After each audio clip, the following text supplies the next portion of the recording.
Bismillahirrahmanirrahim. Assalamualaikum warahmatullahi wabarakatuh. Waalaikumsalam. Alhamdulillahirabbil alamin wa bihi nasta'inu ala umuri dunya waddin wassalatu wassalamu ala asrafil anbiya'i wal mursalin wa ala alihi wa sahbihi ajmain amma ba'du.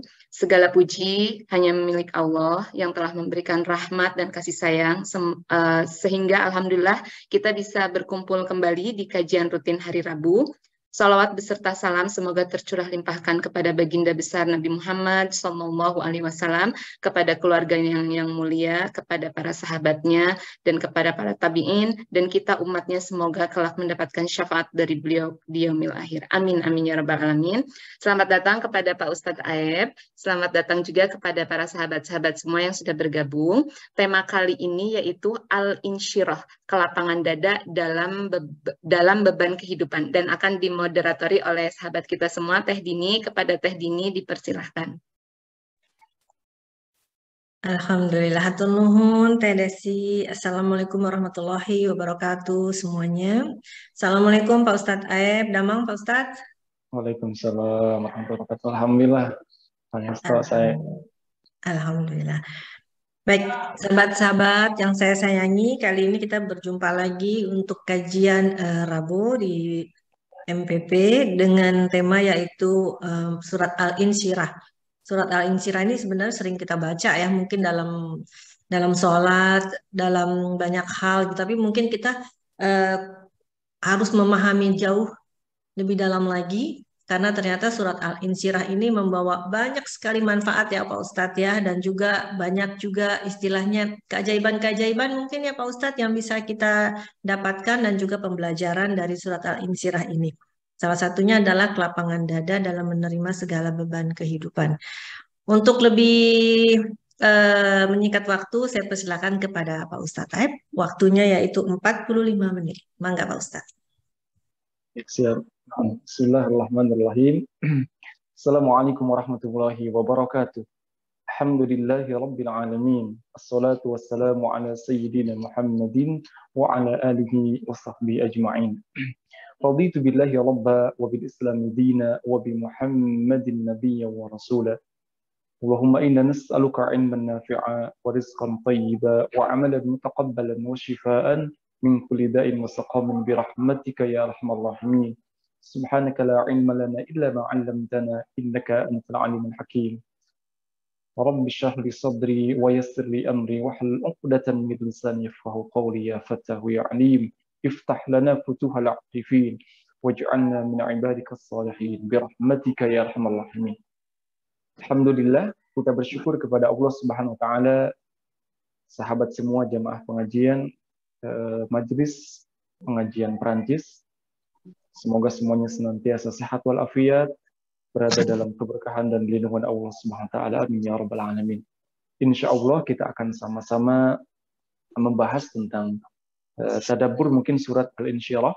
Ya, ini berkaitan dengan bagaimana kita mempunyai qalbu ataupun sudur yang lapang sehingga berbagai beban di dalam kehidupan ya bisa kita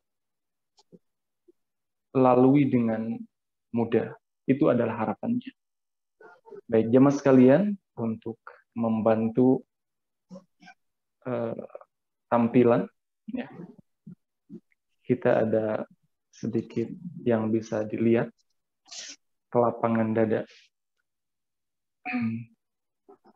Baik, bismillah. Kelapangan dada dalam beban kehidupan. Ibu-ibu mungkin, teteh-teteh boleh saya bertanya, bukan kenal ya, mungkin mengetahui lah dari sejarah bagaimana yang namanya Firaun. Ya, kan dikenal dia adalah seorang manusia yang diceritakan di dalam sejarah, begitupun di dalam Al-Quran. Ya, banyak kisah-kisah tentang Firaun ya, berhadapan dengan Nabi Musa, ataupun Nabi Musa berhadapan dengan Firaun. Firaun itu kan begitu kejam. Ya, bagaimana sombongnya juga memperlakukan manusia, taruhlah mungkin sebagai gambarannya ketika Fir'aun tidak suka kepada manusia yang lain, ya.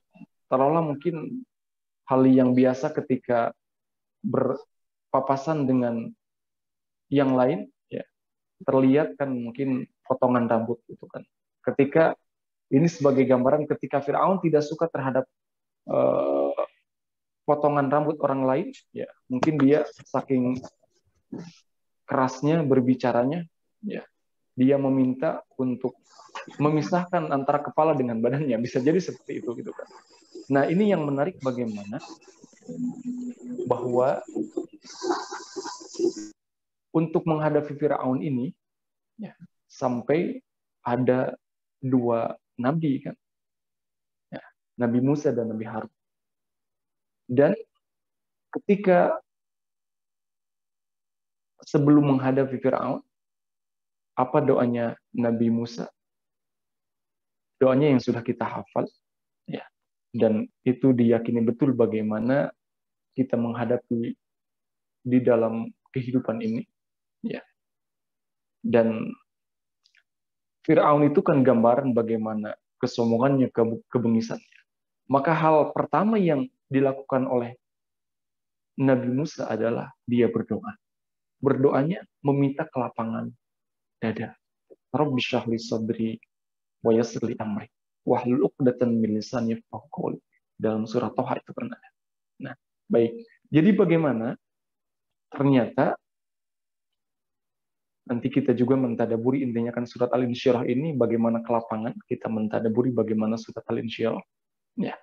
Jadi bagaimana ada kalanya memang kita tidak bisa bersikap baik itu, ada kalanya berawal daripada diri kita masing-masing. Ketika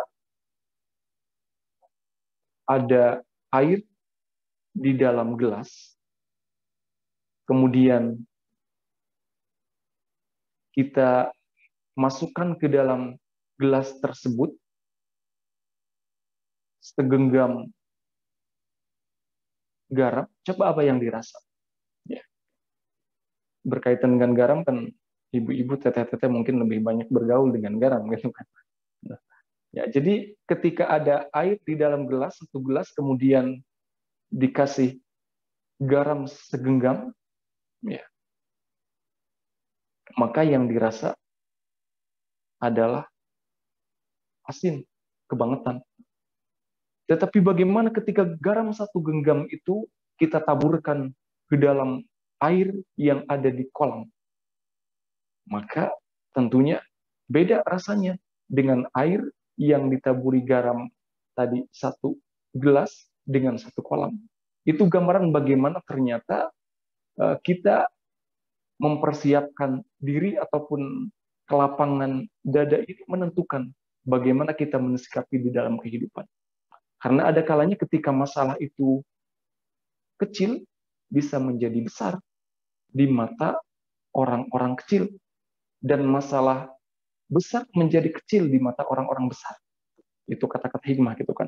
Wa tusgharu fi 'aini shaghir kibaruha wa tukbaru fi 'aini shaghir sigharuha. Masalah besar, kalau di sini mungkin sesuai dengan judul ini, beban yang begitu berat akan menjadi ringan bila dilalui dengan kelapangan dada. Ataupun di mata orang-orang yang besar, masalah besar itu menjadi kecil. Dan sebaliknya, masalah kecil itu menjadi besar. Wa tusgharu fi 'aini shaghir kibaruha. Masalah kecil menjadi besar di mata orang-orang kecil. Maka bagaimana kita menjadi pribadi-pribadi yang mempunyai kelapangan dada, gitu kan. Surat Al-Insyirah. Baik jemaah sekalian, teteh-teteh, sahabat, ibu-ibu yang dirahmati Allah, raih kesuksesan dan kebahagiaan. Jadi di dalam surat Al-Insyirah ini, minimal ketika kita tadaburi, karena Al-Quran kan lihat baru ayati, untuk ditadaburi. Untuk mencapai kehidupan kita yang sukses dan bahagia di dunia dan di akhirat, itu di dalam surat Al-Insyirah ada 4 hal, ya, minimal, Yang pertama, ya baik mungkin kita baca dulu surat Al-Insyirahnya. Bisa sama-sama yang berkenan, maka ibu-ibu jamaah sahabat sekalian, kita baca surat Al-Insyirah. Insya Allah semuanya sudah hafal ya. Di juz 30, semuanya ada 8 ayat. A'udzu billahi minasy syaithanir rajim. Bismillahirrahmanirrahim. Alam nashrah laka sadrak wa wada'na 'anka wizrak الذي أنقض ظهرك ورفعنا لك ذكرك فإن مع العسر يسرا إن مع العسر يسرا فإذا فرغت فانصب وإلى ربك فارغب صدق الله العظيم. Yang pertama adalah lapang dada. Alam nashrah laka sadrak. Nah, ayat ini, surat ini berkaitan erat memang dengan surat sebelumnya, yaitu surat Ad-Duha. Ya. Jadi bagaimana di surat Ad-Duha itu, ya, jadi sebab turunnya surat Ad-Duha adalah ya juga berbarengan dengan surat Al-Insyirah. Bagaimana ada celaan orang-orang yang tidak beriman, ya, ketika disangka bahwa sudah lama wahyu kepada kanjeng Nabi itu tidak turun. Kemudian sampai ada ungkapan orang-orang yang benci kepada kanjeng Nabi, orang-orang kafir itu, bahwa Tuhannya Muhammad telah meninggalkan Muhammad. Banyak yang mencaci, yang mencela, bahkan tidak sedikit juga yang menyebutkan kanjeng Nabi sebagai al-majnun, orang yang gila. Maka sebelum surat Al-Insyirah ini kan turun surat Ad-Duha, ya, wadduha wal laili idza saja ma wadda'aka rabbuka wa ma qala, ya, bahwa wa wajadaka dhallan fahada, ya, wa wajadaka 'ailan fa'aghna. Jadi tidak, Allah itu tidak meninggalkan kanjeng Nabi itu kan. Kemudian Allah Subhanahu wa taala juga setelah surat Ad-Duha itu menurunkan surat Al-Insyirah, ya, terkait dengan bagaimana kanjeng Nabi Muhammad SAW itu diberikan kelapangan dada. Dan surat ini berkaitan juga dengan bagaimana ketika kejadian pembelahan ataupun kanjeng Nabi itu kan, pembelahan dada kanjeng Nabi itu kan, ketika dibelah dadanya yang disampaikan kepada Abu Hurairah bahwa ketika usianya sekitar 10 tahun lebih beberapa bulan gitu kan, Nabi menceritakan bahwa ada suara di atas kepalanya yang berbisik-bisik gitu kan, inilah orangnya gitu kan. Kemudian kanjeng Nabi ketika itu, ya, Muhammad kecil, diambil tangannya, kemudian diperintahkan orang yang satu itu kan, ya, itu menjelma menjadi orang, itu kan malaikat itu kan. Jadi suruh dibelah dadanya gitu kan. Kemudian Nabi tidak merasakan kesakitan dan tidak ada darah. Kemudian dikatakan bahwa akhrij al-ghil wal hasad, keluarkan, ya, dari dalam dada itu sifat benci dan hasad gitu kan. Ya, kemudian adkhil al-lafah wal rahmah, masukkan sifat lemah lembut, al-lutf dan kasih sayang gitu kan. Nah, jadi bagaimana kanjeng Nabi Muhammad SAW ini, ya, setelah itu diceritakan begitu menyayangi, ya, mencintai yang kecil dan menyayangi yang lebih tua. Jadi bagaimana terkait dengan surat Al-Insyirah ini, ya, yang pertama adalah bagaimana kita meraih kesuksesan dan kebahagiaan di dunia dan di akhirat dengan lapang dada dan mudah memaafkan. Juga terhindar dari berbagai penyakit qalbu, penyakit hati, karena qalbu kan tempatnya di dalam dada itu kan, ya, sudur. Nah, kemudian yang selanjutnya, bagaimana rumus supaya kita sukses dan bahagia setelah mempunyai lapang dada, mudah memaafkan, juga tidak terjangkit berbagai penyakit hati, gitu kan. Alam nashrah laka sadrak, tadi wa wada'na anka wizrak. Kemudian kita senantiasa optimis dalam kehidupan dan senantiasa berprasangka baik kepada siapapun, terlebih kepada Allah Subhanahu wa taala. Ya. Maka ada fa inna ma'al usri yusra, inna ma'al usri yusra. Ya. Setelah kesulitan itu ada kemudahan, sampai 2 ayat ini kan diulang-ulang. Ya. Fa inna ma'al usri yusra, inna ma'al usri yusra. Kita senantiasa optimis di dalam kehidupan ini. Ya. Di dalam kehidupan dan senantiasa berprasangka baik. Ya. Kemudian kita raih kesuksesan dan bahagia di dalam surat Al-Insyirah ini adalah senantiasa disiplin, ya, di dalam beramal dan tentunya tidak malas. فَإِذَا فَرَغْتَ فَانْصَبْ. Apabila telah selesai suatu urusan, maka fansab, kerjakanlah, beramallah urusan yang lain. Berarti kan disiplin di dalam kehidupan ini, baik di dalam ibadah, di dalam keseharian amaliyah yang lain, itu kan. Dan kemudian yang terakhir, wa ila rabbika farghab. Allah Subhanahu wa taala sebagai tujuan dan kita senantiasa bertawakal kepadanya. Setelah kita berikhtiar semaksimal mungkin, maka ada penentu segalanya adalah Allah Subhanahu wa taala. Maka semua diserahkan kepada Allah. Allah sebagai tujuan. Ketika sudah bertawakal dan Allah sebagai tujuan, maka yang ada adalah keridhaan. Ya. Maka di dalam surat Al-Bayyinah itu kan disinggung bagaimana Allah ridho terhadap mereka, orang-orang yang beriman, ya, yang dimasukkan ke dalam surga. Begitupun mereka ridho kepada Allah. Radhiyallahu anhum wa radu'an. Ya, zalika liman khasyya rabbah. Yang qalbunya senantiasa diliputi dengan rasa takut kepada Allah, ya, dan dalam hal ini senantiasa juga lapang dada dan memaafkan. Jamaah sekalian, teteh ibu-ibu yang dirahmati Allah, sahabat semuanya, inilah mungkin bagaimana meraih kesuksesan dan kebahagiaan, ya, yang ada di dalam surat Al-Insyirah, ya, kelapangan dada, gitu kan. Ya, bagaimana kita mempunyai sifat lapang dada, mudah memaafkan, kemudian juga optimis, kemudian juga senantiasa disiplin, dan tentunya Allah Subhanahu wa taala sebagai tujuan kita dan kita semua bertawakal kepadanya. Jamaah sekalian, kita menyinggung sedikit terkait dengan keutamaan surat Al-Insyirah. Ya, di dalam beberapa keterangan bahwa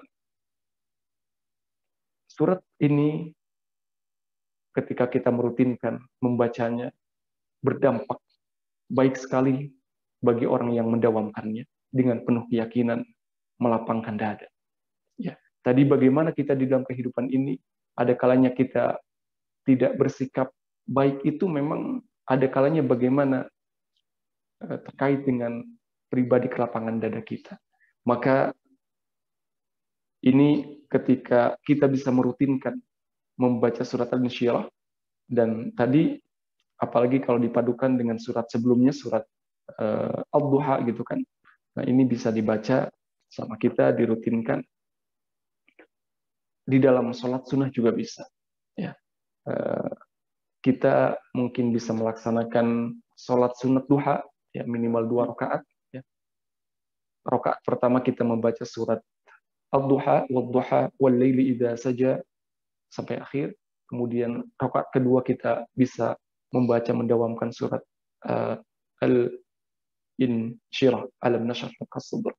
Nah, ini juga berkaitan dengan bagaimana kita ketika senantiasa rutin mendawamkan membaca surat ini, ya, membaca surat ini terkait dengan bilangan itu kan sebenarnya bagaimana kita indikator bilangan itu, bagaimana kita rutin dan latihan untuk ikhlas di dalam membacanya. Ya, maka dimudahkan di dalam berbagai urusan dan juga rezeki. Ya, karena tadi surat yang pertamanya bagaimana ada ayat wa wajadaka a'ilan fa'aghna, gitu kan. Ya, yang kurang berkecukupan atau tidak berkecukupan fa'aghna, kemudian dicukupkan, dikayakan, gitu kan. Nah, itu semua diraih dengan tentunya kelapangan. Bagaimana kita diberikan kemudahan, fa inna ma'al usri yusra. Ya, inna ma'al usri yusra. Kemudian surat ini pun, ya, ini yang membuat baginda Rasul Muhammad SAW tentunya gembira dan bahagia. Ya, karena wa wada'na anka wizrak di dalam ayat kedua. Jadi beban yang begitu berat, ya, alladzi anqadha dhahrak, gitu kan. Itu Allah angkat, ya. Dan tadi Allah mengangkat itu semua tentunya dengan bagaimana Kanjeng Nabi itu diberikan kelapangan. Baik, ini bagaimana beberapa mungkin keutamaan surat Al-Insyirah ini ketika kita dawamkan, dahsyat sekali dampaknya bagi kita yang melakukannya, ya. Dan tadi bisa kita rutinkan di dalam sholat, ya, sholat sunnah, ataupun mungkin juga setelah sholat, ya, silakan bisa membaca, ya, 1 ataupun 2, 3, ataupun mungkin mau kelipatan ganjil juga bisa, gitu kan. Ya, intinya bagaimana kita membaca, karena setiap ayat di dalam Al-Quran ini kan mempunyai keistimewaan, faedahnya tersendiri. Ya, begitupun dengan surat Al-Insyirah ini. Baik, jamaah sekalian, teteh-teteh, ibu-ibu yang dirahmati Allah. Kemudian lapang dada dan mudah memaafkan, juga terhindar dari berbagai penyakit qalbu, penyakit hati. Maka berkaitan dengan hal ini, Asy-Syarqawi menyampaikan ada hasad ataupun iri yang melahirkan kompetisi yang sehat. Ya, al-munafasah. Kita sering membaca di dalam Al-Quran, sering mendengar fastabiqul khairat, berlomba-lomba di dalam kebaikan. Inilah iri yang melahirkan kompetisi yang baik. Ya. Dan di dalam hadis Rasul pun ada iri hasad yang diperbolehkan di dalam 2 hal. Ya. La hasada illa fitnataini. Tidak boleh iri, tidak boleh hasad kecuali dalam 2 hal, kata baginda Rasul. Yang pertama adalah rajulun, seseorang, atahullahu malan, yang Allah berikan kelebihan harta, wa huwa yunfiku bihi ana al-lail wa ana an-nahar, dan senantiasa dengan hartanya itu digunakan untuk berinfak, berbagi kepada orang lain yang membutuhkan, ya, siang dan malam. Kemudian yang kedua, rajulun atahullahu Quran, Allah yang memberikan pemahaman Al-Quran, ya. Kemudian wa huwa yaqumu bihi ana al-lail wa ana an-nahar, dengan Al-Quran tersebut dia mengamalkan isinya, ya. Al-Quran betul-betul menjadi petunjuk ana al-lail wa ana, sepanjang masa, siang dan malam, ya. Jadi menurut keterangan hadis Nabi ini, kita boleh hasad, boleh iri kepada 2 kelompok tersebut, ya. Seseorang yang diberikan kebaikan harta, kemudian dia senantiasa berbuat baik dengan hartanya, intinya itu. Kemudian juga orang yang diberikan Al-Quran, pemahamannya, kemudian dia senantiasa mengamalkan, ya. Yaqumu bihi ana al-lail wa ana an-nahar. Dan intinya melahirkan kompetisi yang sehat, ya. Ketika melihat dia berbuat kebaikan, ya, kemudian termotivasi untuk berbuat kebaikan yang melihatnya. Itulah iri hasad yang diperbolehkan. Kemudian yang kedua, kata Asy-Syarqawi, adalah iri yang melahirkan kompetisi yang tidak sehat, al-hiqd wal hasad. Ya. Bagaimana ketika ini terutama biasanya dalam masalah ya harta juga, makanya tadi, ya, harta yang ditasarrufkan, yang didermakan di dalam kebaikan kan boleh diiri ataupun boleh dihasadi. Tetapi dalam masalah harta yang tidak digunakan dalam kebaikan, nah akhirnya bisa jadi ini menjadi kompetisi yang tidak sehat. Ya, jadi melihat orang lain lebih banyak hartanya, ya, orang yang hasad tidak baik ini dia menginginkan, jadi yang hasad itu menginginkan harta itu hilang, baik itu hilangnya hancur mungkin ataupun berpindah ke dirinya gitu kan, dan dia hanya untuk menggunakannya saja untuk konsumsi, dalam artian juga tidak berniat untuk tadi menjadi motivasi yang pertama, berbagi dengan yang lain. Itulah bagaimana ada iri hasad yang diperbolehkan. Kemudian secara umum kita menginginkan lapang dada ini bagaimana memaafkan dan juga terhindar dari berbagai penyakit kalbu. Jamaah sekalian, teteh-teteh, ibu-ibu yang dirahmati Allah, kemudian bagaimana kita menjadi pribadi yang hebat dengan lapang dada ini. Ya, tadi beban seberat apapun menjadi ringan, ya, dengan lapang dada. Kemudian tentunya kita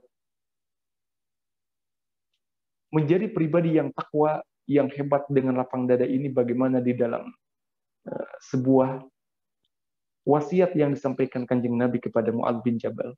Ya, ittaqillah haitsu ma kunta. Bertakwalah dimanapun kau berada.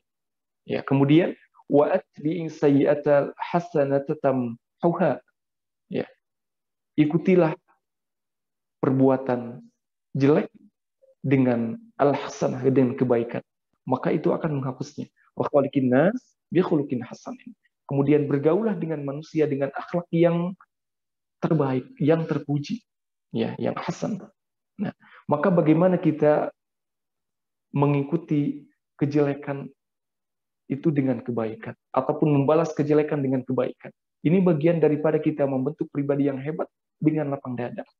Ya, mungkin hal yang biasa ya, ketika ada kebaikan dibalas dengan kebaikan. Nah, makanya di dalam hadis ini kan luar biasa Rasul mengajarkan kepada kita, ya, itu ketika kebaikan dibalas dengan kebaikan itu adalah hebat gitu kan, karena mungkin ada kebaikan yang dibalas dengan kejelekan gitu kan. Nah, ketika kebaikan dibalas dengan kebaikan lagi itu kan hebat gitu kan. Ya, ada orang memberikan kebaikan kepada kita dan kita tentunya balas dengan kebaikan pula. Ya, tidak mencelanya, ucapkan terima kasih gitu kan. Ya, mendoakannya. Dan yang lebih hebat adalah bagaimana menjadi pribadi yang hebat dengan lapang dada ini, kejelekan dibalas dengan kebaikan. Ada orang memfitnah kita, mencela kita gitu kan. Ya, kemudian malah kita kasih hadiah. Nah, itu. Ya, jadi bagaimana di dalam Islam ini luar biasa Rasul mengajarkan. Karena begitulah ketika Rasul bergaul dengan yang lain gitu kan. Di dalam mengajak berdakwah pun di dalam Al-Qur'an surat Al-Imran itu disebutkan kan bahwa walau kunta fazzan ghalidhal qalbi lan faddu min hawlik. Kalau seandainya baginda Rasul itu berbuat kasar, ya banyak orang yang menjauhinya. Ya, maka di awal ayatnya adalah fabima rahmatin minallahi lintalahum. Karena sifat kasih sayang yang Rasul sampaikan kepada yang lain, baik dalam hal ini mungkin kepada teman ataupun kepada lawan ataupun bahkan yang memusuhi sekalipun. Nah, makanya dalam hal ini wa'tihi sayyi'atul hasanata tamhuha. Ya, kejelekan dibalas dengan kebaikan ataupun kejelekan diikuti dengan kebaikan. Dan ini tantangan bagi kita. Inilah ajaran di dalam agama kita, bagaimana bukan hanya kebaikan dibalas dengan kebaikan, tetapi kejelekan juga dibalas ataupun diikuti dengan kebaikan. Ya, insya Allah teteh-teteh jamaah semua, ibu-ibu, ya sahabat semua, kita bagaimana berupaya untuk mengikuti apa yang Rasul sampaikan, dan ini memang perlu latihan dan bagaimana pembiasaan ya kita di dalam berbuat kebaikan. Jamaah sekalian, teteh-teteh, ibu-ibu yang dirahmati Allah, sahabat semuanya, menjadi pribadi yang bahagia dengan lapang dada, ya, tentunya dengan dua konsep lupa dan ingat, lupa dan ingat.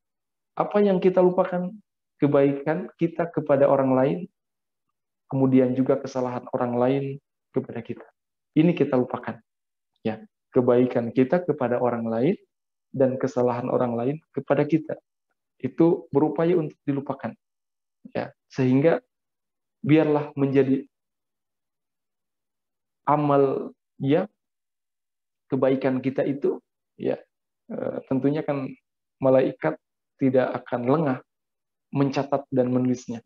Ya. Nah, sebaliknya yang kita ingat adalah kebaikan orang lain kepada kita dan kesalahan kita kepada orang lain. Itu yang mestinya kita ingat. Sehingga dengan mengingat kebaikan orang lain kepada kita, ya kita terus berupaya termotivasi untuk terus berbuat kebaikan kepada orang lain. Dan begitu pun ya mengingat kesalahan kita kepada orang lain sehingga kita tidak berbuat sombong gitu kan. Nah, itulah mungkin dengan menjadi pribadi yang bahagia ini dengan kita senantiasa melupakan kebaikan kita kepada orang lain, kesalahan orang lain kepada kita, dan sebaliknya yang kita ingat kebaikan orang lain kepada kita dan kesalahan kita kepada orang lain. Dan ketika dibalikkan menjadi ya sebaliknya tidak baik gitu kan. Ketika yang kita lupakan itu adalah kebaikan orang lain kepada kita, kalau bahasa Sundanya ngalulengit gitu kan. Ya, kemudian juga kesalahan kita kepada orang lain itu dilupakan. Nah, padahal bisa jadi orang yang merasa tersakitinya ingat terus gitu kan. Nah, dan begitupun kalau sebaliknya yang diingat itu kebaikan kita kepada orang lain, ya nanti agul kalau pada bahasa Sundanya agul terus gitu kan, sama kebaikan, ingat-ingat kebaikan diri gitu kan. Nah, begitupun sebaliknya. Ya, jadi jamaah sekalian, bagaimana dengan lapang dada ini kita memang senantiasa lebih baik dan juga ya memudahkan kita untuk bergaul dengan orang lain. Terakhir jamaah sekalian, nanti mungkin kita bisa diskusi. Ya, tadi doa yang dibaca oleh Nabi Musa ketika menghadapi Firaun, manusia yang begitu ganasnya gitu kan. Ya, diawali dengan berdoa semuanya. Maka bagaimana ketika kita mungkin ada di antara keluarga ataupun mungkin tetangga yang ada kalanya membuat kita tidak nyaman ataupun mungkin bisa jadi juga di keluarga gitu kan. Ketika menjadi orang tua ada kalanya putra ya ataupun anak itu tidak sesuai dengan yang kita inginkan di dalam berbuat kebaikan ataupun mungkin bisa jadi pasangan di dalam keluarga ya. Bagi istri suami, bagi suami istri, ya semuanya diawali dengan bagaimana kita meminta kepada Allah di dalam berdoa. Ya, halnya dengan tadi yang dilakukan oleh Nabi Musa itu kan, sebelum menghadap Firaun yang begitu ganas gitu kan dan sombong, ya Nabi Musa kan berdoa minta kelapangan, ya bisa dengan doa ini dan tadi juga mendawamkan surat Al-Insyirah. Ya, Al-Insyirah itu kan kelapangan artinya. Ya, bagaimana dengan berkah surat Al-Insyirah sering didawamkan dibacakan, kita menjadi lembut kolbunya dan lapang gitu kan dadanya. Ya, juga di dalam surat Toha ayat 25 sampai 28 ini.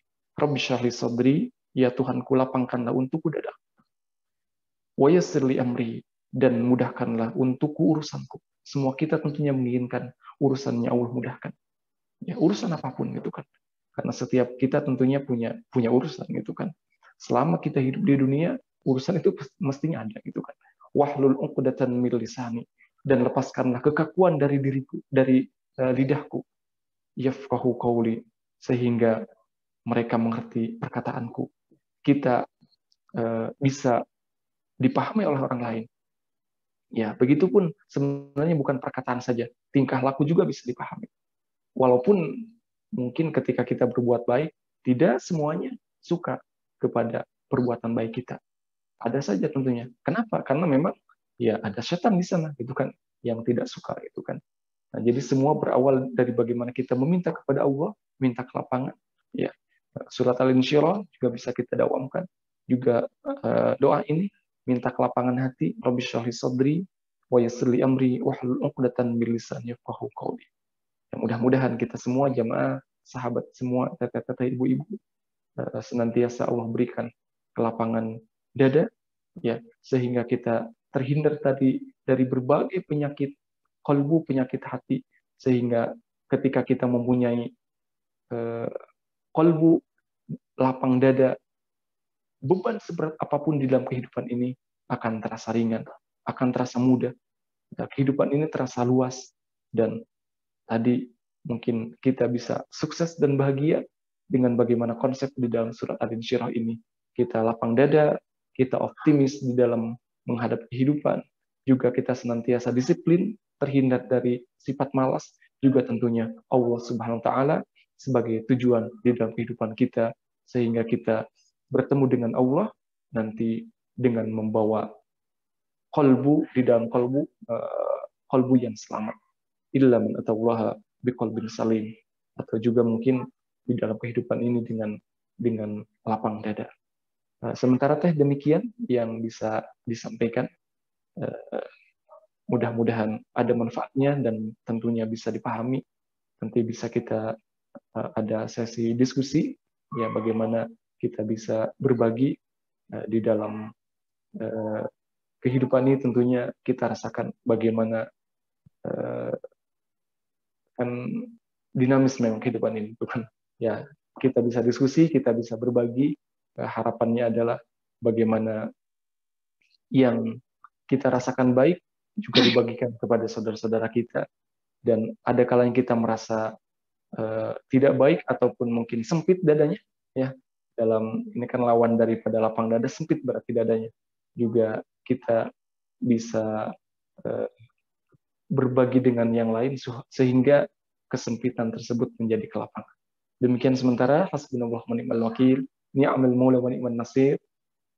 Assalamualaikum warahmatullahi wabarakatuh. Waalaikumsalam warahmatullahi wabarakatuh. Alhamdulillah, turun pisan Pak Ustadz Taib atas ilmunya yang diberikan pada pagi ini. Masya Allah ya Pak Ustadz, ternyata 2 surat tadi itu paling banyak dibacakan kayaknya sama ibu-ibu deh, surat Al-Duha sama Al-Insyirah gitu ya. Dan ternyata maknanya itu luar biasa ya. Mungkin juga karena kita mengharapkan rezeki juga mungkin dari segi pembelanjaan begitu ya Pak Ustadz ya, biar lancar terus gitu kan.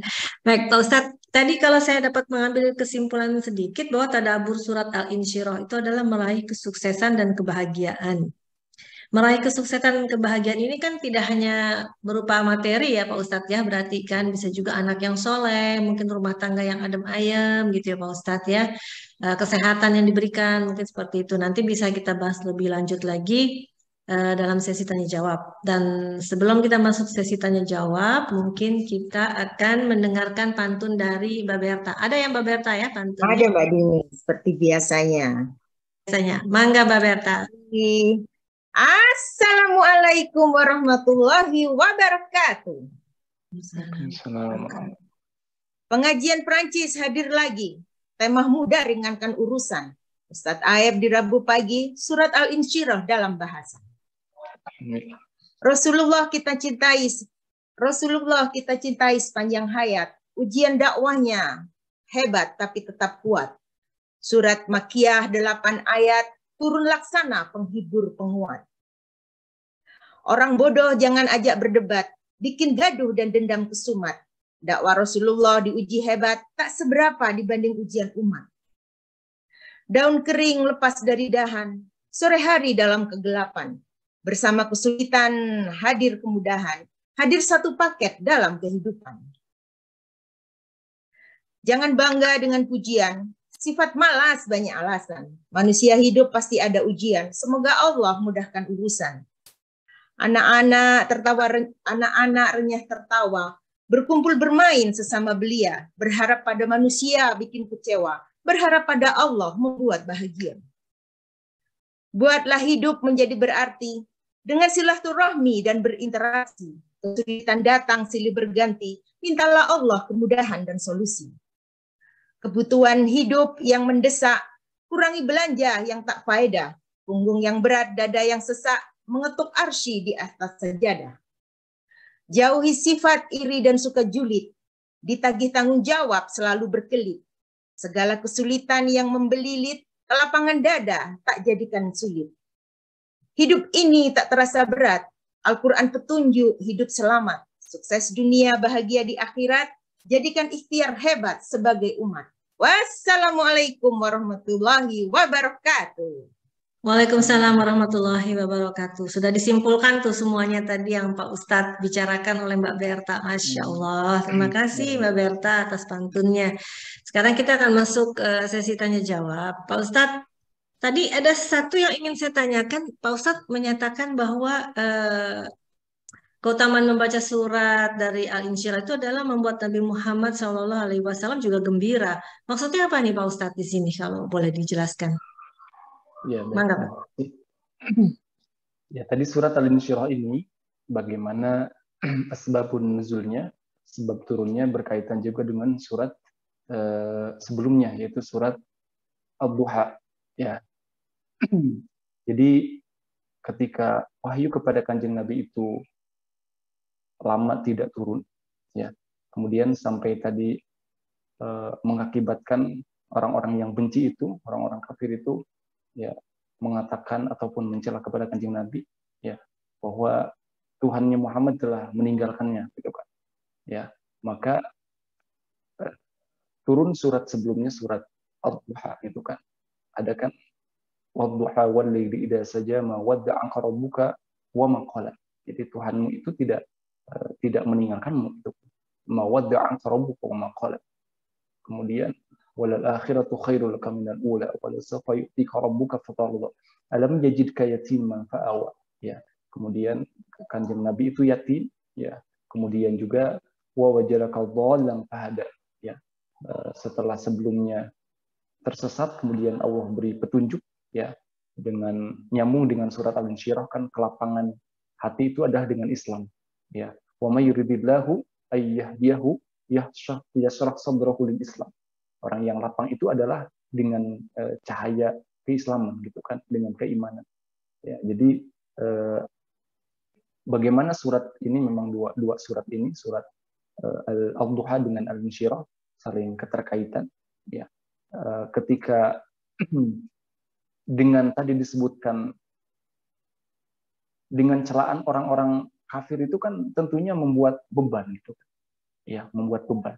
Bagaimana kita pun di dalam kehidupan ketika ya ada orang mencela, gitu kan, mengejek, gitu kan, itu kan kita tidak nyaman, gitu kan, tidak nyaman. Maka ini semua akan bisa dilalui dengan kelapangan hati, itu kan, dengan lapang dada, itu kan. Begitupun Kanjeng Nabi itu kan, Kanjeng Nabi kan ya manusia biasa tetapi dibimbing sama wahyu, gitu kan. Ya ada celaan sampai mengatakan Muhammad gila, gitu kan, ditinggalkan. Ya mungkin kalau bahasa kekitanya mungkin ketika ada tetangga yang mengejek kepada kita, ya, kalau mungkin sama istri, gitu kan, kamu ditinggalkan sama suamimu, atau wah pokoknya itu kan celaan-celaan itu membuat kita berat sebenarnya kan, ya. Alam nashrah laka sadrak wa wada'na anka wizrak alladhi anqadha dhahrak, yang memberatkan punggungmu, ya kan. Biasanya ini bahasa Al-Qur'an ini subhanallah luar biasa, itu kan. Bagaimana kan wa wada'na anka wizrak alladhi anqadha dhahrak. Jadi beban itu kan biasanya dipanggul, gitu kan. Beban dipanggul, yang memanggulkan biasanya bapak-bapak, ibu-ibu juga kan bisa memanggul juga, itu kan. Intinya bagaimana di punggung, gitu kan. Ya beban itu terasa berat dengan celaan. Jadi ada kaitannya antara surat Al-Duha dengan surat Al-Insyirah ini, bagaimana semuanya dilalui dengan lapang dada. Jadi beban yang begitu berat itu ya akan terasa ringan tadi. Ya, maka kita bisa dawamkan, ya, tadi ibu-ibu juga teteh-teteh kan sudah terbiasa, semakin rutin dan semakin semangat lagi, ya. Terutama itu manfaatnya dahsyat sekali ketika kita rutinkan di sholat duha, ya. Sholat duha kan minimal 2 rakaat. Jadi rakaat pertama surat Ad-Duha, yang rakaat kedua Al-Insyirah. Ya, mungkin ya ini kan berkaitan juga dengan tadi dengan mudah dalam urusan dan rezeki itu kan. Ya, surat sebelumnya kan wa wajadaka ailan fa'aghna. Ya, Allah kayakan gitu kan. Ya, kaya di sini dalam berbagai hal, ya, baik keilmuan yang akan menuntun kita, juga kekayaan secara materi itu kan. Ya, terkait dengan kekayaan ini kan ya sifatnya menyeluruh gitu kan. Rezeki yang kita terima itu kan. Ada doa ketika kita minta ini kekayaan dalam materi itu kan yang halal, ya, bisa kita biasa rutinkan di hari Jumat kan, Allahumma kfina bihalalika an haramiki, Allah cukupkan kami dengan yang halal dari yang haram, wa aghnina bifadlika amman siwak, dan cukupkanlah dengan karunia darimu, dengan fadilah darimu, dengan keunggulan darimu. Ini kan terkait dengan materi. Ataupun doa juga ketika kita minta ilmu kan itu bahasanya ada yang menggunakan kekayaan. Allahumma aghdina bil ilmi. Ya Allah, kayakanlah kami dengan ilmu. Ya, wa zayyinna bil hilmi. Dan hiasilah kami dengan hilm, akhlak yang baik, dengan hikmah gitu kan. Jadi bagaimana di surat saling keterkaitan antara surat Ad-Duha dengan surat Al-Insyirah ini, intinya adalah bagaimana kita dicukupkan sama Allah, juga semua itu berawal dari memang bagaimana kita mensikapi, kita mempunyai sifat itu lapang dada. Demikian mungkin yang bisa ditanggapi. Maka atur mohon. Alhamdulillah, jazakallah Pak Ustadz. Terima kasih Pak Ustadz. Nanti boleh ya doa yang tadi yang mengenai dicukupkan dari yang segi halal itu dicatat ya Pak Ustadz ya, buat saya itu ya. Dan juga buat yang di sini nanti biar kita bisa share. Baik, terima kasih Pak Ustadz. Ada pertanyaan dari Ibu Idar nih. Pertanyaannya adalah, nah ini pertanyaannya kayaknya banyak yang akan menanyakan juga hal yang sama. Boleh nggak Pak Ustadz doa Nabi Musa itu dibacakan dalam sujud? Juga apakah semua doa Robbana dalam Al-Quran boleh dibaca dalam sujud sesuai kebutuhan kita? Dan bolehkah doa itu dibaca sebagian saja? Jazakallahu khairan Ustadz. Baik, bagaimana Ustadz? Mangga. Baik, terima kasih atas pertanyaannya dari Ibu Ida. Doa tentunya di dalam Al-Quran itu kan yang diabadikan, doa, banyak doa para nabi, orang-orang soleh, orang-orang terdahulu. Ya, kita mudah menemukannya karena banyak diawali dengan kata-kata Rabbana gitu kan. Rabbana atina fid dunya hasanah, itu kan dalam Al-Quran ada. Itu ketika berkaitan dengan ibadah haji kan. Ya, yang ibadah haji kan banyak doanya biasanya di dalam Al-Quran. Kalaupun tidak bisa banyak berdoa, itu cukup juga dengan Rabbana, mewakili kan atina fid dunya hasanah. Ataupun doa-doa yang lain, Rabbana atina bil ladunka rahmah dalam surat Al-Kahfi. Nah, berkaitan dengan ketika sholat, ya, itu karena sholat itu ada bacaan-bacaan yang tertentu yang sudah ditentukan, ya. Makanya dalam sholat itu kan disebutnya tauqifiyat, sudah ditentukan. Ya, ketika ruku ada doanya, ya. Ketika sujud juga sama. Dan tadi di dalam sholat itu kan ada waktu, ya, ataupun ada kondisi seorang hamba dekat dengan Robnya kan ketika sujud. Ya, aqrabu bainal abdi min rabbihi wa huwa sajid, maka fa'aktiru doa, perbanyak berdoa. Ya. Kita membahasnya dulu, jadi bagaimana ketika sujud itu terutama di sholat sunnah, ya, sholat sunnah. Kita perbanyak berdoa, ya, bisa dengan doa itu. Ya, doa banyak dalam Al-Quran, ya, disesuaikan dengan kebutuhan kita. Mungkin ketika kita merasa sedang sempit dadanya, ya pas sekali kan berdoa dengan Rabbi shrah li sadri. Walaupun ya itu dalam sebabun nuzul surat itu adalah bagaimana Nabi Musa menghadapi Fir'aun. Ya. Jadi Fir'aun secara manusianya kan mungkin sekarang tidak ada. Tapi bagaimana mungkin ada kegalauan gitu kan, kita menghadapi intinya daripada Musa menghadapi Firaun itu kan dia menghadapi ini kegalauan dan ketakutan gitu kan. Ya, maka semuanya ketika diawali dengan dada yang lapang, ya semuanya tuntas gitu kan, ataupun beres. Ya bisa dibaca doa-doa divariatifkan ya dalam berdoa pun ya supaya memang mungkin ada doa-doa yang ya semua doa kan dalam Al-Qur'an yaitu kita bisa membacanya dan disesuaikan dengan hajat keinginan kita gitu kan. Walaupun dasarnya semua doa kan baik gitu kan. Ya, bisa disesuaikan dengan keinginan kita. Ketika kita minta keturunan kan ada doanya Nabi Zakaria di dalam Al-Qur'an. Rabbana hablana min ladunka dzurriyyatan thayyibah. Ya Allah, anugerahkanlah kepada kami min ladunka dari sisimu dzurriyyatan thayyibah. Ya, keturunan yang baik. Itu kan minta dari Allah. Ya. Ketika kita minta petunjuk tadi, Rabbana atina min ladunka rahmah wa hayyi' lana min amrina rasyada. Ketika kita minta ke lapangan, ya dengan doa itu, Rabbi shrah li sadri wa yassir li amri. Dan ketika dibaca di dalam sujud salat, ya karena memang tidak disyariatkan ketika bersujud membaca Al-Qur'an, maka tidak boleh dijaharkan, tidak boleh dikeraskan. Cukup mungkin di dalam qalbu saja. Karena ketika membaca selain yang seharusnya dibaca, nanti dikhawatirkan adalah ya membatalkan sholatnya. Jadi bisa dibaca doa dari Al-Qur'an, tapi jangan dijaharkan. Ya, karena ketika sujud ya sudah ada bacaan yang ya ditentukan gitu kan, subhana rabbiyal a'la wa bihamdihi, ya, ataupun mungkin subhana yang lain gitu kan, dalam artian ya mungkin ada yang redaksinya tidak sama gitu kan. Ya, jadi doa dari Al-Qur'an banyak sekali bisa dibaca sesuai dengan hajat kita.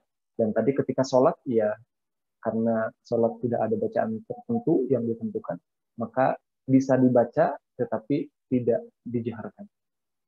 Ya, itu mungkin teh yang bisa ditanggapi, dijawabnya.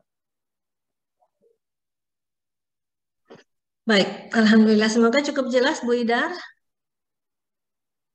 Apakah doa itu bisa dibaca sebagian saja? Misalnya kalau tidak hafal sampai ke ujung, dibaca sebagian yang kita hafal saja. Boleh, Ustaz? Iya, boleh, silakan. Boleh dibaca ya sesuai yang kita hafal. Ya, kita hafalnya karena apa namanya? Doa yang pendek itu ya yang Rabbi shrah li sadri kan itu sebenarnya memuat 4 hal yang saling keterkaitan. Ya. Walaupun itu seringnya memang dibaca ketika akan kita menghadapi ya kalau para siswa akan menghadapi ujian gitu kan. Dan ya dalam kehidupan juga kan sebenarnya ujian gitu kan. Rabbi shrah li sadri, lapangkanlah dadaku, wa yassir li amri, dan mudahkanlah semua urusanku. Ya, semua urusan itu kan. Itu memang umum gitu. Jadi bisa didawamkan. Ya, kalau yang ketiga dan keempatnya wahlul 'uqdatam min lisani, yang memang terkait dengan bagaimana kita minta, karena konteks ketika itu kan Musa akan menghadapi Firaun, kan berbicara, kan berdakwah, mengajak gitu. Makanya di ayat selanjutnya itu disebutkan ya, orang sekeras Firaun pun gitu kan, Allah memberikan petunjuk kepada Nabi Musa harus dihadapi dengan lemah lembut. Ya, itu kan ada waqulu qawlan layyina, ya, dengan kata-kata yang lembut gitu kan. Ya. Jadi ada kesombongan, kekerasan gitu kan, keras. Jadi harus dilawan dengan kelembutan gitu kan. Banyak kalau kata-kata di dalam Al-Qur'an itu sampai 4 sampai 5 gitu kan, ada qaulan sadida, qaulan karima gitu kan. Ya, kalau kita berkaitan dengan orang tua itu kan, ya faqulu qaulan karima itu. Ya, memang ada makna tersendiri, tapi intinya bagaimana ketika Musa menghadapi Firaun itu dengan disebutkan qaulal layyina, faqula lahu qaulal layyina, ucapkan oleh kalian berdua yang lembut gitu kan, kata-kata yang lembut. Ya, makanya berdampak gitu kan. Tadi Rabbi shrah li sadri wa yassir li amri wahlul 'uqdatam min lisani yafqahu qawli. Ya, yafqahu qawli, ya pahamkanlah mereka terhadap qauli, perkataanku. Ya, jadi bisa dibaca semuanya, juga hafalnya sebagian. Ya, itu yang 2 ayat memang yang lebih umum di dalam kita menghadapi berbagai kondisi gitu kan, kehidupan ini. Rabbi shrah li sadri, kita ingin kelapangan di dalam apapun gitu kan, wa yassir li amri dalam berbagai urusan. Ya, bisa semuanya juga bisa. Yang hafal 1 ayat silahkan. Hafal 2 ayat ya juga silahkan. Rabbi shrah li sadri wa yassir li amri. Ya, ataupun cuma 1 ayat juga kan itu berkaitan dengan kelapangan dada, dan itu adalah awal dari berbagai hal kita menghadapi dengan kelapangan semua. Mangga Ibu Tidar, terima kasih. Terima kasih banyak Ustadz. Terima kasih. Semoga Ustadz selalu disehatkan Allah dan untuk memberi kami petunjuk. Amin, amin, amin ya Rabbal. Amin. Baik, selanjutnya datang dari Teh Dela. Mangga Teh Dela. Assalamualaikum. Waalaikumsalam. Pak Ustadz, kali ini aku nggak nanya, cuman mau testimoni aja mengenai surat-surat yang tadi. Iya, boleh ya? Iya, silakan. Jadi, buat aku surat Al-Isra itu surat yang spesial buat aku, karena aku tahu surat itu dari papa aku. Setiap kali ada kesempatan sholat berjamaah di rumah, papa itu selalu aja baca surat Al-Isra itu gitu di salah satu rakaatnya. Dulu waktu aku kecil sih suka ngeledekin ya, karena pembacaan surat Al-Isra-nya itu pas giliran yang fa'in nama gitu itu ada dengung yang sangat yang bikin buat aku tuh lucu gitu.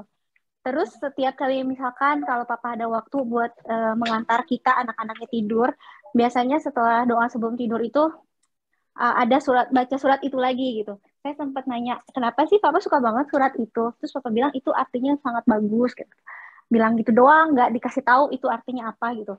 Nah, sejalan dengan saya bertambah besar, kemudian mulai belajar Al-Quran dengan artinya juga, ternyata apalagi kerasanya tuh setelah saya berumah tangga gitu, bahwa surat itu tuh artinya sangat-sangat dalam gitu.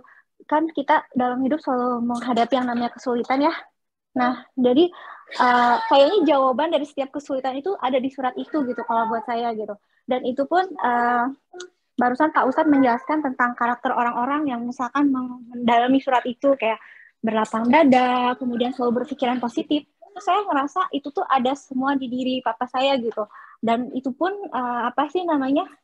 dan itu juga kayaknya di saya juga kerasa ada gitu, karena saya selalu pantang putus asa gitu, karena saya selalu yakin bahwa enggak kok gitu, pasti akan ada akhir yang baik gitu. Nah terus udah gitu juga surat Al-Isra juga itu dia nemenin setiap fase-fase hidup saya ya, namanya juga manusia ya, pasti selalu ada kesulitan dan setelah itu diakhiri dengan kemudahan dan kebahagiaan ya kayak gitu. Jadi itu tuh benar-benar surat yang sangat istimewa buat saya, dan saya senang Pak Ustadz mengkaji surat ini. Kemudian Ad-Duha juga buat saya spesial banget. Kenapa? Karena waktu itu saya pernah berada di posisi terendah, di mana orang-orang tuh kayaknya tuh nggak nganggap saya. Terus waktu itu juga sempat saya membuat keputusan sendiri untuk memilih jurusan kuliah yang saya inginkan, tapi orang tua tidak setuju gitu. Jadi di saat itu saya ngerasa bahwa orang tua juga tidak di pihak saya gitu. Dan itu waktu baca surat Ad-Duha itu saya nggak sengaja gitu baca artinya, tapi artinya tuh sampai menghujam banget ke hati, bahwa kayak seolah-olah surat itu menghibur hati ya, bahwa Allah itu walaupun semua orang pergi, tapi Allah tuh nggak pergi gitu. Allah itu ada dan bakalan bantu gitu. Terus ya, dari situ saya mulai merapihkan tujuan, dalam arti saya ambil jurusan kuliah itu saya niatkan karena Allah, walaupun mungkin orang berpikirnya bahwa jurusan kuliah itu tuh kayaknya mungkin bakalan jauh dari Allah gitu. Tapi kan saya la haula aja karena itu yang saya suka, kayak gitu-gitulah. Kemudian juga waktu saya tinggal di Prancis, momen yang merasa bahwa sendirian gitu, karena kan kita nggak ada keluarga gitu-gitu, itu kan membuat hati sempit ya. Tapi begitu membaca surat Ad-Duha, kayaknya tuh lapang gitu. Kayaknya dunia itu buat saya jadinya bumi ini milik Allah gitu. Dimanapun saya berada akan ada Allah yang akan membukakan jalan-jalannya gitu. Makanya dari situ baca Ad-Duha bikin saya juga jadi ngerasa lebih kuat, lebih punya kekuatan, karena di belakang saya itu malah yang maha besar gitu. Masalah-masalah saya tidak ada, maksudnya lebih besar Allahnya gitu daripada masalah-masalah saya kayak gitu. Terus yang tadi doa Nabi Musa juga. Itu pertama kali saya mendawamkan doa Nabi Musa itu waktu saya ikut pemilihan pengurus OSIS di SMA. Apa ya namanya, kan kita harus pidato, presentasi gitu ya. Nah, kata nenek saya, nih baca doa ini supaya kamu dimudahkan bicaranya, nggak deg-degan gitu-gitu.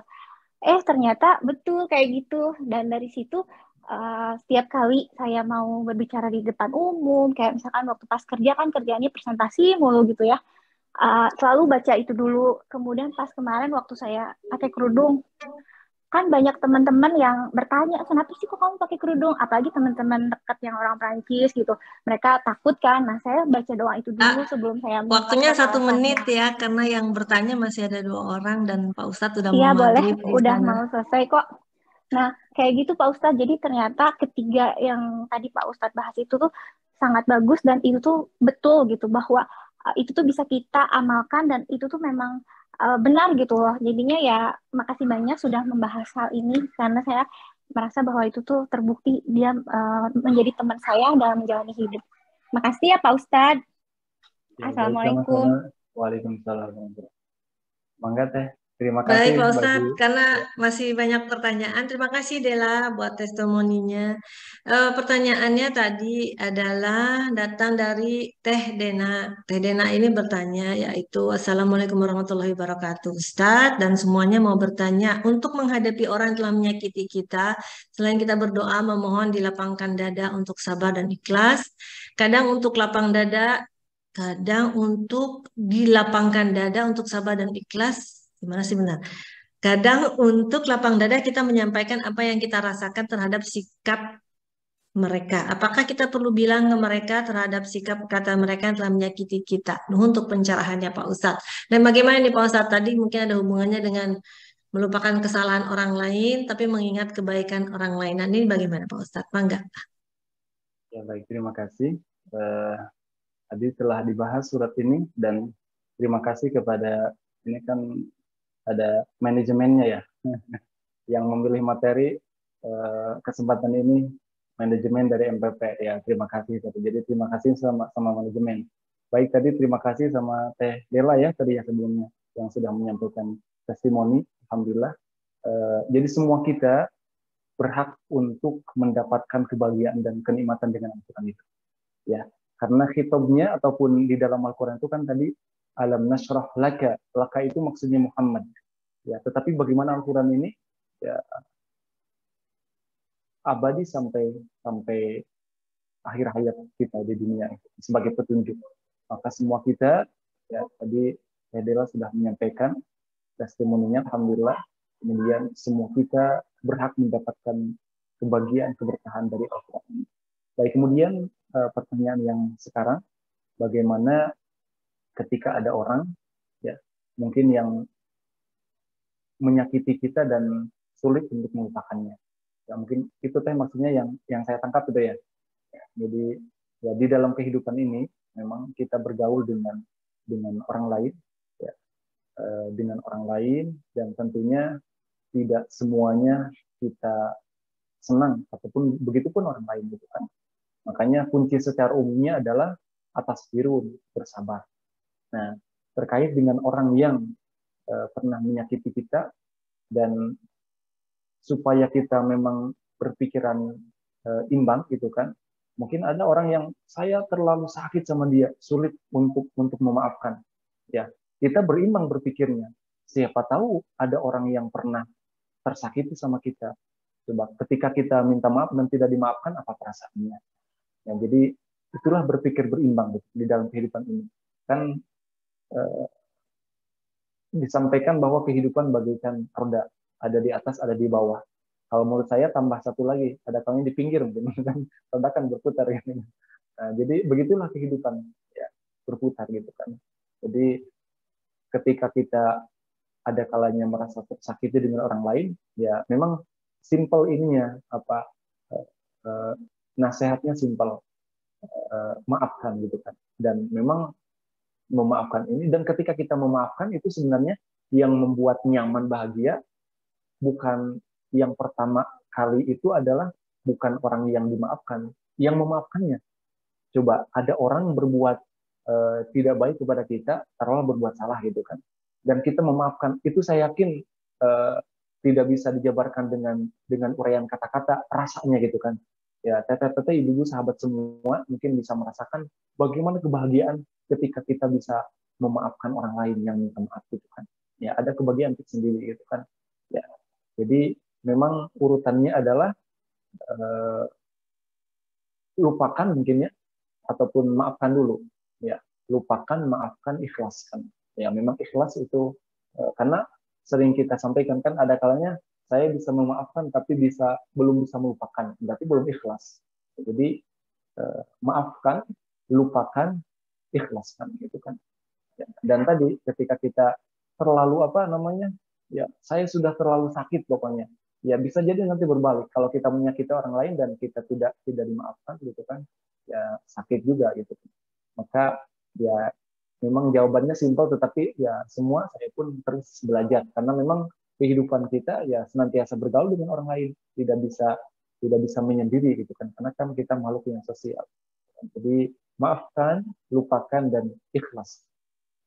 Demikian Pak.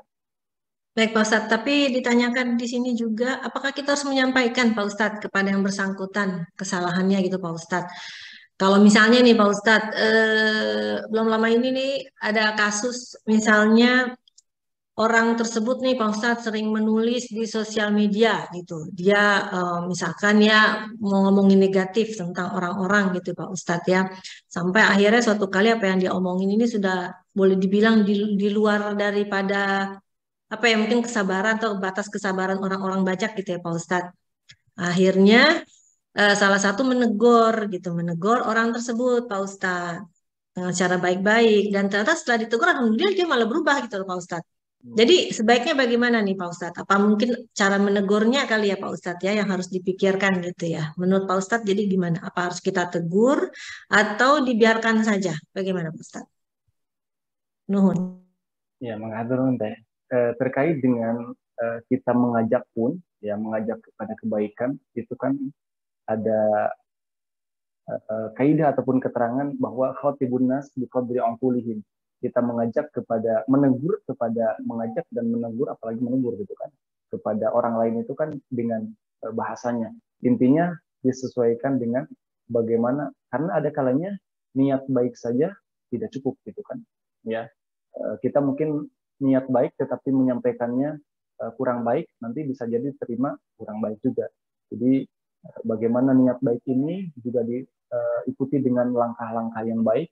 Tadi kalau mungkin dalam ininya caranya ataupun teknisnya gitu kan, ataupun ya itu menyampaikannya harus disesuaikan betul dengan bagaimana, kan juga mungkin terkait dengan kalau manusia kan ada kepribadiannya gitu, juga bahasanya, karena memang bahasa saja itu memang unik gitu kan, begitulah Allah gitu kan.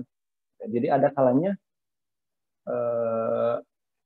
makanya saya belajar banyak gitu kan dengan para santri itu dari berbagai tempat, ada kan dari berbagai, ketika banyak orang kan banyak karakternya ya.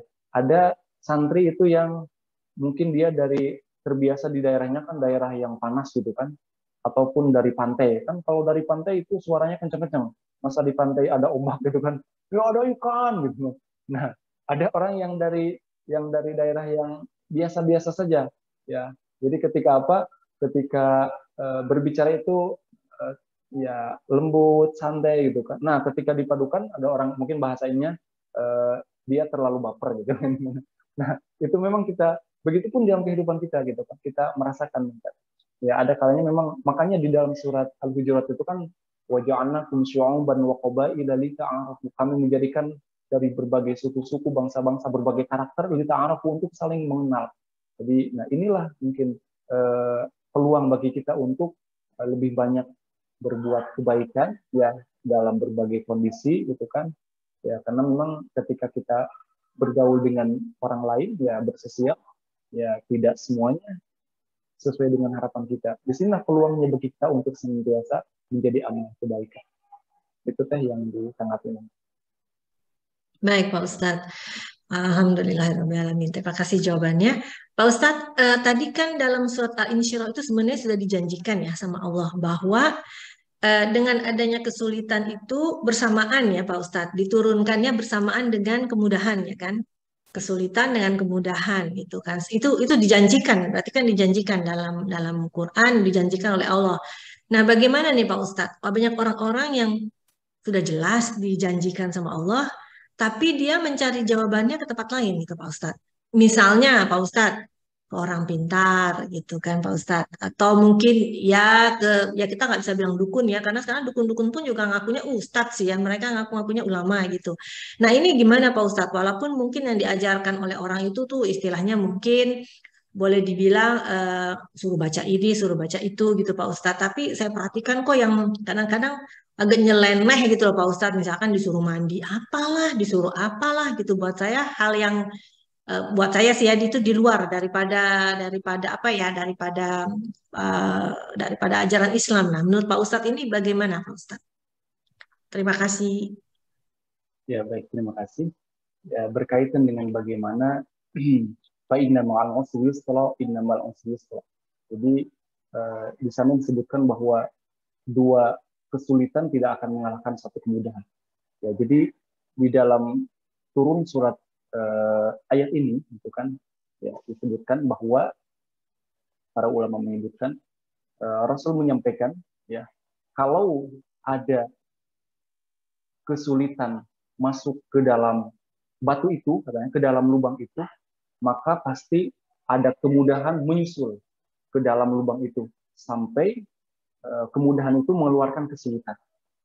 Ya, padahal ya, namanya sudah masuk lubang kan, sulit untuk apa namanya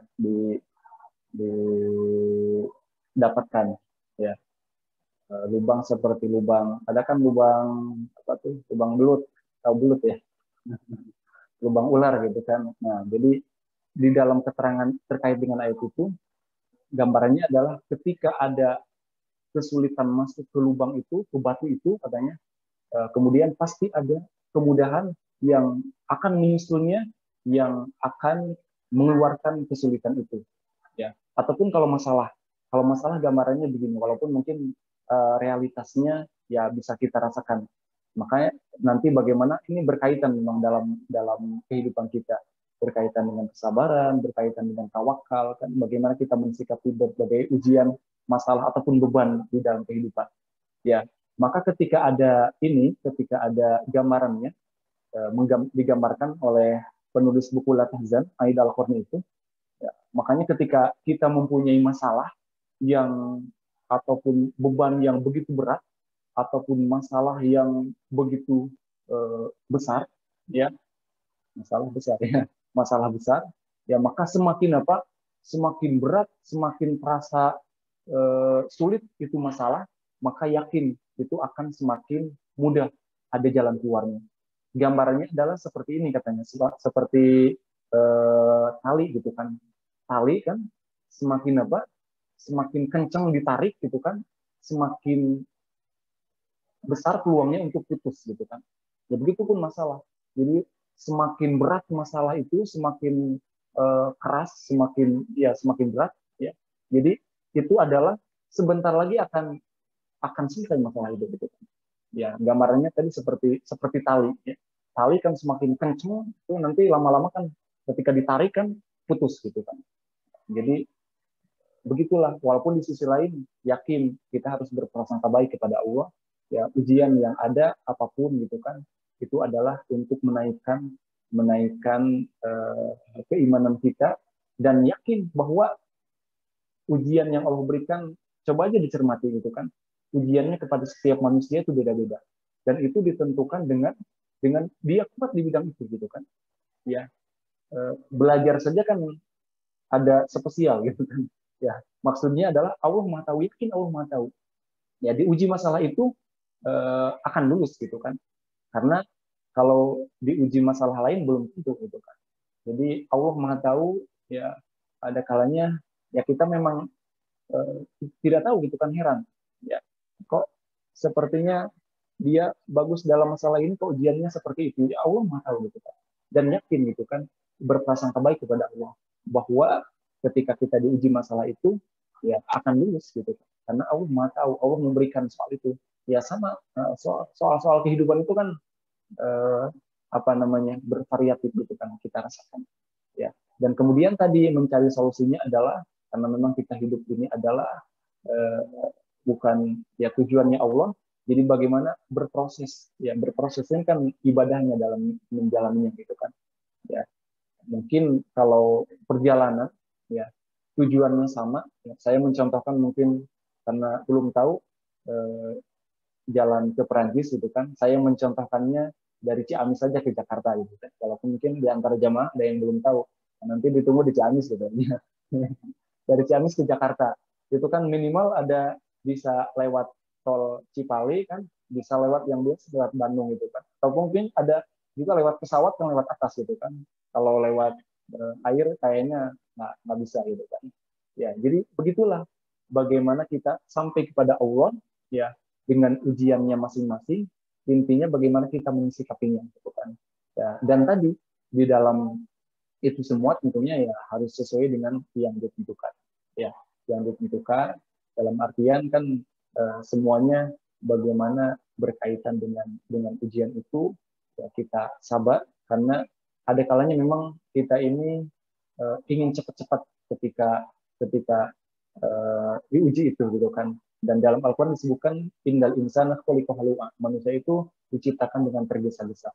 Intinya ketika apa? Ketika kita punya masalah, kemudian dengan masalah itu kita semakin dekat dengan Allah, itu inginnya Allah seperti itu. Ya, jadi ketika kita mungkin berdoa di dalam diri kita, kenapa saya belum diijabah? Ya, Allah masih merindukan rintihannya kamu itu berdoa, gitu kan? Ya, karena biasanya kita ketika punya masalah itu kan apa namanya? Ya semakin dekatlah dengan Allah gitu kan. Nah, Allah rindu akan suasana itu gitu kan. Nah, maka sebenarnya yang menjadi ini bukan masalahnya, tapi bagaimana kita mensikapinya. Saya kira ketika dengan masalah ataupun dengan sakit kita semakin dekat dengan Allah, itulah poinnya gitu kan. Ya maka dalam doa orang mendoakan orang sakit juga kan la ba'sa tahurun insyaallah. Tidak apa-apa, insyaallah ini menjadi suci gitu kan. Itu kan intinya daripada sakit. Ya, daripada ya memang ini kehidupan dunia kan kita inginnya memang enak-enak saja gitu kan. Ya, walaupun apa namanya? Kan inginnya adalah sa'idun fid dunya wa sa'idun fil akhirah. Kita ingin bahagia di dunia dan di akhirat. Ya, tapi yakin dengan berbagai ujian yang Allah berikan, Allah Maha tahu atas karena yang membuat soal ujian kehidupan kan Allah, bukan kita. Kita diperintahkan untuk menjawabnya. Ya, jadi jangan ditanyakan kenapa soalnya begini, kan? Itu bagian kalau dalam belajar kan bagi filosof mungkin ya. Nah, jadi kita menjawab bagaimana soal yang Allah berikan, gitu kan. Ya, mudah-mudahan semuanya siapapun yang diberikan ujian Allah berikan kelulusan, Allah berikan kemudahan sehingga kita senantiasa di dalam ketentuan dan kebahagiaan. Demikian Mbak. Amin, amin, amin, ya Rabbal alamin. Pak Ustadz masih ada waktu nggak Pak Ustadz?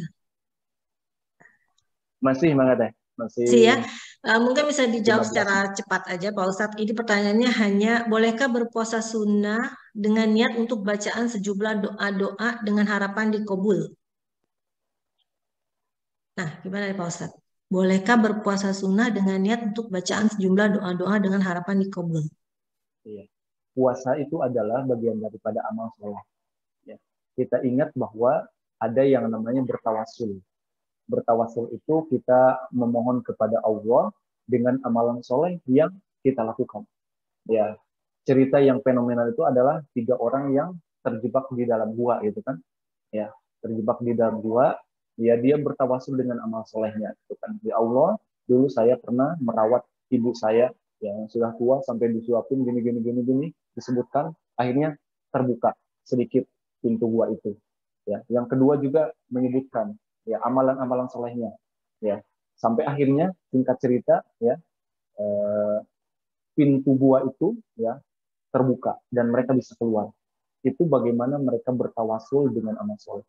Harapannya adalah ketika kita banyak berbuat kebaikan, ya tadi puasa bagian daripada kebaikan, ya itu doa-doa kita diijabah, ya karena ya tentunya kita menginginkan doa kita dijabah walaupun Allah Maha tahu bagaimana atas doa kita, dan semua doa yang dipanjatkan kebaikan itu kan Allah berikan balasan yang sebenarnya. Nah, jadi kita bisa berbuat amal soleh, ya salah satunya tadi contohnya dengan puasa, harapannya supaya, karena memang secara ini kan ketika kita berpuasa kan mungkin lebih apa, biasanya lebih khusyuk berdoanya gitu kan. Itu konteksnya adalah kita beribadah dan minta pertolongan. Itu janji Allah. Ya, kita sering baca dalam surat Al-Fatihah kan, Iyyaka na'budu wa iyyaka nasta'in. Ya Allah, hanya kepadamu lah kami beribadah dan hanya kepadamu lah kami minta pertolongan. Dan di sana kalau bahasa lainnya mungkin ada kewajiban, ada hak. Ya, jadi kewajiban kita beribadah, hak kita Allah memberikan pertolongannya, gitu kan. Nah, jadi kewajiban kita beribadah sebaik mungkin, ya tadi dengan banyak beramal soleh. Puasa sunnah itu bagian daripada amal soleh yang hebat, ya karena setiap amalan sholat kan ada yang wajib, ada yang sunnah. Puasa juga ada yang wajib, ada yang sunnah, gitu kan. Berinfak juga kan ada yang wajib, ada yang sunnah.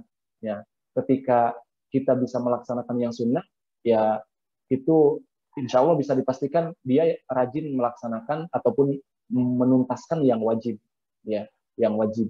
Ya, maka tambah dengan yang sunnah. Begitulah untuk kesempurnaan. Jadi bisa silakan dalam bahasa lain mungkin dengan bertawasul dengan amalan-amalan kita, dan tadi ada ceritanya, dan kita bisa dengan banyak berbuat kebaikan sehingga harapan-harapan kita dikabulkan oleh Allah SWT. Ya, amin solehatu. Nah, Amin, amin. Pertanyaan terakhir Pak Ustadz, mungkin dijawab dengan cepat Pak Ustadz. Borongan ini memang yang bertanya banyak, yang japri juga banyak soalnya. Adalah ingin bertanya sehubungan dengan berlapang dada. Bagaimana hukumnya bila tempat warisan orang tua kita dibangun saudara tanpa izin kita? Nah, bagaimana nih Pak Ustadz? Nanti mungkin bisa kita bahas juga lebih jauh dalam tema warisan ya Pak Ustadz. Ini secara cepat bagaimana nih Pak Ustadz? Nuhun. ya, kalau berbicara tentang warisan, ya sudah ada ketentuannya, gitu kan. Dalam artian, ya memang di sisi lain mungkin ini yang bahasa lain mungkin menjadi korban, gitu kan. Ya memang paling supaya menjadi kebaikannya dengan lapang dada. Ya, maka kuncinya bagi kita adalah bagaimana kondisi apapun, baik yang itu yang menyenangkan ataupun yang tidak menyenangkan, supaya menjadi kebaikan amal soleh bagi kita. Ya, tadi ketika dibangun sama saudara gitu kan, padahal itu warisan itu kan ada ya mungkin juga dia punya hak gitu kan, ya dibagikan. Dan yang menjadi amal solehnya adalah yang menerima dengan lapang dada. Tapi ya kalau berbicara terkait dengan warisan kan sebenarnya harus harus dihitung, harus dituntaskan. Ya, saya kira tidak, ya memang menerima dengan lapang dada itu adalah sesuatu yang baik sekali, ya karena memang di sana kuncinya. Cuma ketika ada hak kita di sana gitu kan, ya harus diperjuangkan hak itu, gitu kan. Harus diperjuangkan hak itu karena ada haknya, gitu kan. Karena semuanya ada ketentuannya. Tapi ya kalau menerima tadi supaya menjadi kebaikan, ya udah terima dengan lapang dada, gitu kan. Walaupun ya mungkin bahasa lainnya, apalagi ya mudah-mudahan yang menerima ini kan berkecukupan. Biasanya yang tidak menerima itu yang merasa tidak berkecukupan, yang merasa biasanya. Karena ada kalanya yang berkecukupan pun ketika merasa jadi akhirnya gontok-gontokan sama saudaranya, gitu kan. Ya saya kira kalau apalagi yang posisi tanda kutip tadi yang terzoliminya, gitu kan, ya kondisinya berada gitu kan, berkecukupan, ya dipoles dengan tadi lapang dada, luar biasa bagus. Ya diniatkan saja sebagai apa namanya, sebagai infak sedekah kepada saudara, gitu kan. Apalagi kalau saudaranya ya tidak berkecukupan. Jadi semuanya disikapi dengan kebaikan. Tetapi tadi terkait dengan itu sebenarnya harus dimusyawarahkan, dan ada bagian-bagian ada haknya, gitu. Demikian mungkin yang bisa kita. Baik, baik. Jazakallah khairan Mbak Muhammad. Masya Allah, ya Allah. Terima kasih Ustadz atas semua jawabannya, dan juga tadi terima kasih atas segala pertanyaannya untuk semuanya. Saya cepat-cepat ngomongnya karena Pak Ustadz juga ingin maghrib. Saya mohon maaf lahir batin bila ada kesalahan. Sekali lagi terima kasih Pak Ustadz, sekali lagi terima kasih untuk semuanya. Saya kembalikan kepada Teh Desi. Mangga Teh Desi. Mohon terima kasih Teh Dini, Pak Ustadz. Terima kasih atas ilmunya. Mungkin Pak Ustadz bisa berkenan untuk memberikan doa untuk penutupan kajian ini. Silakan Pak Ustadz. Baik, alhamdulillah kita berakhir. Insya Allah ada sekitar 5 menit lagi ya. 5 menit lagi untuk maghrib. Kalau yang puasa cepat buka. Baik, terima kasih jamaah semuanya, sahabat, teteh-teteh, ibu-ibu, mungkin juga ada bapak-bapak, kakang-kakang, dan sebagainya di kajian kesempatan ini. Mudah-mudahan sesuai dengan tema kita, Allah senantiasa memberikan kelapangan kepada kita, sehingga kita menjadi tadi orang-orang pribadi keluarga yang sukses dan juga bahagia. Kita senantiasa berlapang dada, terhindar dan menjauhi dari berbagai penyakit qalbu, penyakit hati. Juga kita senantiasa berprasangka baik kepada siapapun, kepada Allah terutama ya. Juga kita senantiasa disiplin di dalam beraktivitas, beramal soleh. Juga kita senantiasa optimis, karena dengan optimis seseorang itu akan panjang kehidupannya ya. Kemudian semuanya kita serahkan kepada Allah SWT, tentunya setelah kita berikhtiar. Demikian, selamat melanjutkan aktivitas, selamat lebih sehat, lebih baik, dan terus yang sudah terbiasa rutin mendawamkan. Dan tadi sudah ada testimoni luar biasa, terima kasih. Didawamkan surat-surat Al-Quran sehingga kita sampai merasakan keberkahan dan nikmatnya ya bersama Al-Quran ini. Kita sama-sama tutup dengan doa ya. Intinya mudah-mudahan doa kita senantiasa diijabah oleh Allah, kita senantiasa disehatkan dan juga diberkati. Allahumma shalli ala habibina syafiina wa Muhammad amin ya rabbal alamin. Hamdan na'im hamdan syakirin hamdan yafina wa yakfi mazidah. Ya Rabbana lakal hamdu wa lakal syukru kama yanbaghi li jalali wajhika ya 'azim sultanik. Allahumma hdina wa hdina waj'alna sababan liman ihtada. Allahumma rzuqna fahman nabiyyin wa hifdzal mursalin wa ilhamal malaikatil muqarrabin.